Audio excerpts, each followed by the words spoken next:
feeling, now it's time for Christmas.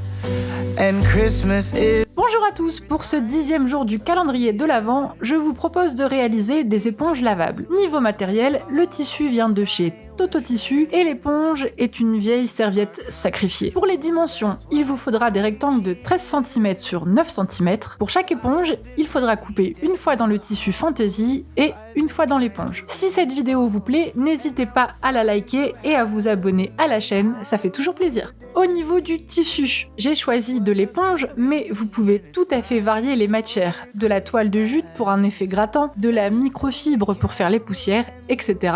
etc. On commence par positionner le tissu Fantaisie sur l'éponge, endroit contre endroit, et on coud à 1 cm du bord en laissant une ouverture de 5-6 cm. Une fois cousu, on vient dégarnir les angles et les coutures, mais on ne touche pas à la couture où il y a l'ouverture.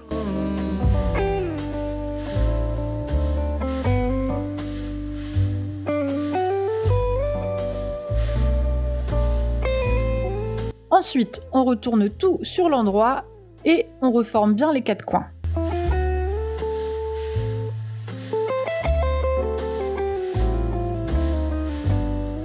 I can see the snowflakes fall. I can hear the sleigh bells call. They're saying it's time to have a merry holiday. Vient maintenant le moment de garnir votre éponge. Vous pouvez zapper cette étape, mais une éponge rembourrée est plus agréable à la main. Pour rembourrer, inutile d'acheter du rembourrage. Vos chutes de tissu et votre poubelle de surjeteuse seront parfaites. Attention, gardez en tête que plus votre éponge sera rembourrée, plus elle sera longue à sécher. Quand le rembourrage vous convient, 2 possibilités.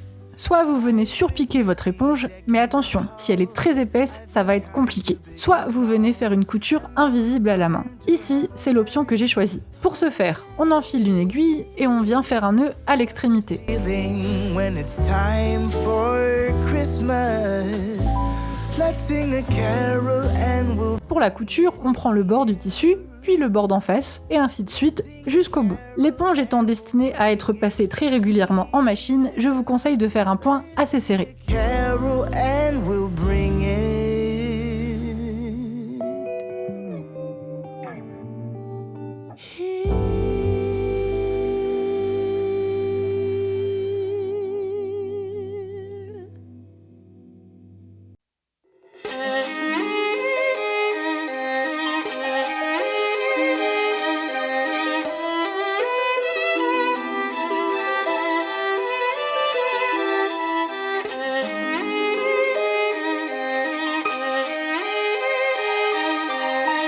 Une fois au bout, on vient faire un nœud, et puis un deuxième, parce qu'on n'est jamais trop prudent, et on vient faire mourir le fil à l'intérieur de l'éponge. Voilà, vous avez maintenant le parfait cadeau de Noël pour ces messieurs. En revanche, je ne fournis pas le manuel d'utilisation. Oh, ça va messieurs, c'est de l'humour, en vrai je vous aime bien. Allez, à demain pour le prochain tuto.